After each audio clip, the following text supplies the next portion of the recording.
Chapter 3. Do you see what sort of a fellow he is? Not many like him in the world. Tosses off vodka like beer.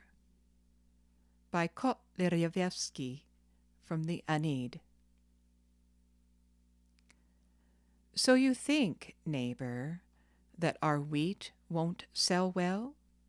Said a man who looked like an artisan of some big village, in dirty tar-stained trousers of coarse homespun material, to another, with a big bump on his forehead, wearing a dark blue jacket patched in different parts. It's not a matter of thinking. I'm ready to put a halter around my neck and hang from that tree like a sausage in the hut before Christmas, if we sell a single bushel. What nonsense are you talking, neighbor? No wheat has been brought except ours, answered the man in the homespun trousers. Yes, you may say what you like, thought the father of our beauty, who had not missed a single word of the dealer's conversation. I have 10 sacks here in reserve. Well, you see, it's like this. If there is any devilry mixed up in a thing, you will get no profit from it than a hungry Muscovite. The man with the bump on his forehead said significantly. What do you mean by devilry? Retorted the man in the homespun trousers. Did you hear what people are saying? Went on he of the bumpy forehead, giving him a sidelong look out of his gloomy eyes. Well? Ah, you may say, well. The assessor, may he never wipe his lips again after the gentry's plum brandy, has set aside an evil spot for the fair, where you may burst before you get rid of a single grain. Do you see that old dilapidated barn which stands there? See, under the hill? At this point the inquisitive peasant went closer and was all attention. All manner of devilish tricks go on in that barn, and not a single fair has taken place in this spot without trouble. The district clerk passed it late last night, and all of a sudden a pig's snout looked out from the window of the loft, and grunted so that it sent a shiver down his back. You may be sure that the red jacket will be seen again. What's that about a red jacket? Our attentive listener's hair stood up on his head at these words. He looked around in alarm and saw that his daughter and the young man were calmly standing in each other's arms, murmuring soft nothings to each other and oblivious of every colored jacket in the world. This dispelled his terror and restored his equanimity. "Ah, ha, ha, ha! Neighbor, you know how to hug a girl, it seems.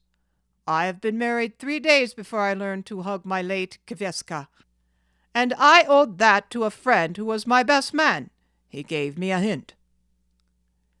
The youth saw at once that his fair one's father was not very bright, and began making a plan for disposing him in his favor.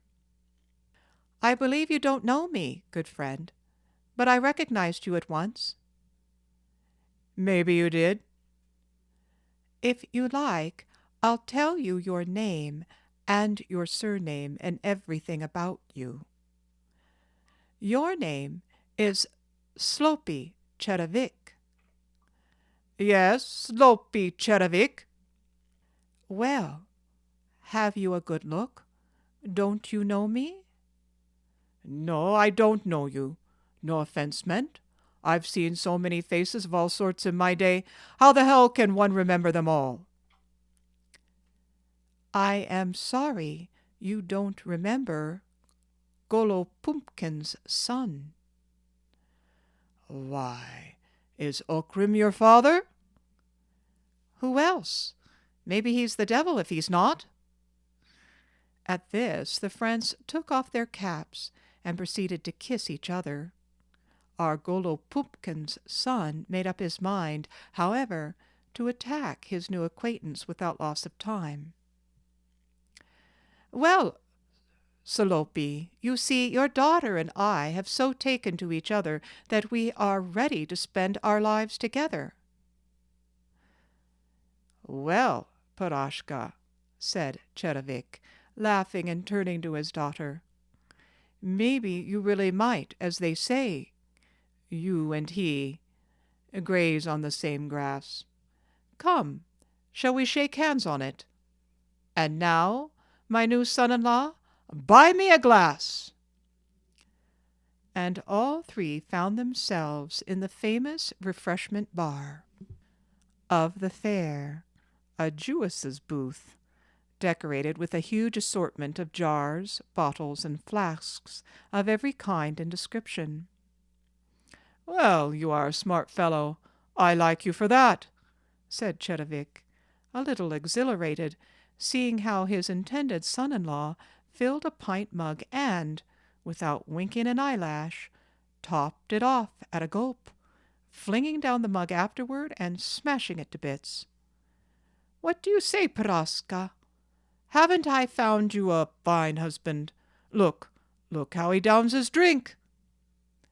And laughing and staggering, he went with her toward his wagon, while our young man made his way to the booths where fancy goods were displayed, where there were even dealers from Gadyak and Mirgod, and two famous towns of the province of Poltava, to pick out the best wooden pipe in a smart copper setting, a flowered red kerchief and a cap, for wedding presents to his father-in-law and everyone else who must have one.